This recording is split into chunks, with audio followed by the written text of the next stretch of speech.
7 tahun yang lalu, 6 tahun yang lalu, 5 tahun yang lalu kita masih ekspor bahan mentah, nilainya masih 1,1 billion US dollar.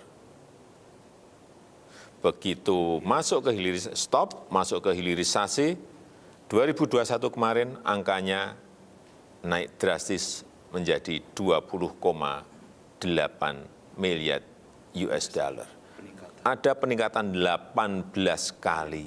Inilah yang ingin kita lakukan terhadap sektor mineral, bahan tambang yang lainnya. Nikel di stop, nanti boksit di stop, nanti timah di stop, tambang di stop. Ya, kita harus punya keberanian seperti itu. Memang ya kita digugat oleh Uni Eropa ke WTO, ya nggak apa-apa, digugat. Itu memang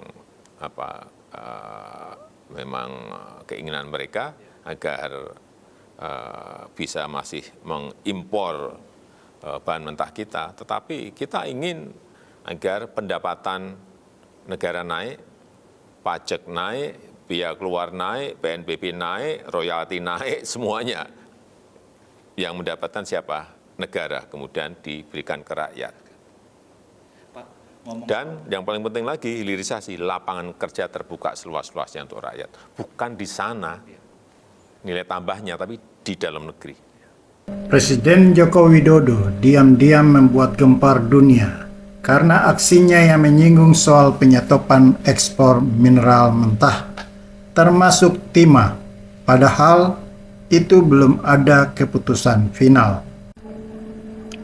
Namun, pemerintah dipastikan bakal menyetop ekspor bauksit mulai 11 Juni 2023 mendatang bagi perusahaan yang belum membangun fasilitas pengolahan dan pemurnian atau smelter.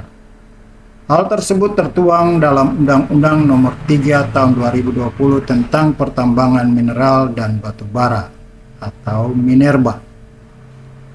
Akibat pernyataan Presiden Jokowi soal penyetopan ekspor timah, Fitch Solutions langsung menggerek tinggi proyeksi harga timah dari $20.000 Amerika Serikat atau sekitar 300,1 juta rupiah per ton menjadi 25.000 US dollar atau sekitar 375,2 juta rupiah per ton pada 2023 ini. Fitch mencatat perubahan proyeksi harga timah tersebut karena adanya sejumlah peraturan yang mengancam pasokan timah di pasar global. Sementara permintaan Cina terhadap timah tetap rendah meskipun ekonomi negara tirai bambu itu sudah dibuka kembali pasca pandemi COVID-19. Di sisi lain, penambangan timah di wilayah Myanmar dan larangan ekspor ingot timah Indonesia akan membuat pasar timah global lebih ketat di masa mendatang. Tulis catatan Fitch Solutions dikutip Sabtu 27 Mei 2023. Fitch Solutions sendiri mengantisipasi harga timah akan lebih tinggi selama beberapa bulan ke depan karena pasar timah se-Iborn menilai pasokan berpotensi turun setelah penambangan serta larangan ekspor dari Myanmar dan Indonesia resmi berlaku.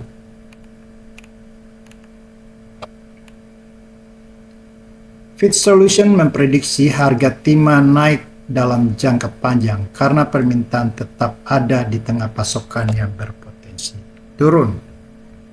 Menteri Energi dan Sumber Daya Mineral Arifin Tasrif dalam rapat kerja berkenan dengan timah tidak ada masalah untuk bisa melakukan ekspor. Namun pemerintah mengharapkan kepada perusahaan pertambangan timah untuk dapat melakukan turunan-turunan industri hilirisasi lainnya sehingga bisa menghasilkan nilai tambah. Dulu nikel dengan hilirisasi kita bisa menghasilkan 24 miliar US dollar atau sekitar 360,1 triliun rupiah dan dengan dukungan Komisi 7 DPR melahirkan Undang-Undang Minerba. Anggota Komisi 7 DPR Bambang Patijaya pun mempertanyakan perihal langkah pemerintah untuk sektor timah. Sebab sejauh ini kegiatan ekspor timah yang sudah berjalan merupakan timah berjenis tin ingot dengan spesifikasi 99,99%. Bambang menilai ekspor timah sudah bukan lagi barang mentah, melainkan barang yang sudah jadi. Dalam rapat kerja dengan Komisi 7 DPR RI, Menteri Energi dan Sumber Daya Mineral melaporkan bahwa saat ini sudah terdapat 5 badan usaha yang telah memiliki kemajuan progres pembangunan pabrik pemurniannya atau smelter dengan konsentrat mineral logam sudah di atas 50%. Berdasarkan verifikator independen, sebanyak 5 badan usaha telah memiliki kemajuan pembangunan fasilitas pemurnian konsentrat mineral logam di atas 50%, yaitu PT Freeport Indonesia, PT Aman Mineral Industry, khusus untuk komoditas tembaga, PT Sebuku Iron Lateritis Ore, itu untuk komoditas besi, PT Kapuas Prima Citra untuk komoditas timbal, dan PT Kobar Lamandau Mineral komoditas seng. Dan sementara itu, untuk komoditas bauksit, Arifin menambahkan dari rencana 12 fasilitas pemurnian, 4 smelter sudah beroperasi dan 8 smelter dalam tahap pembangunan. Namun berdasarkan peninjauan di lapangan terdapat perbedaan yang signifikan dengan hasil verifikator independen. Pada 7 lokasi smelter masih berupa tanah lapang, walaupun dalam laporan hasil verifikasi ditujukan kemajuan pembangunan berkisar antara 32% hingga 66%.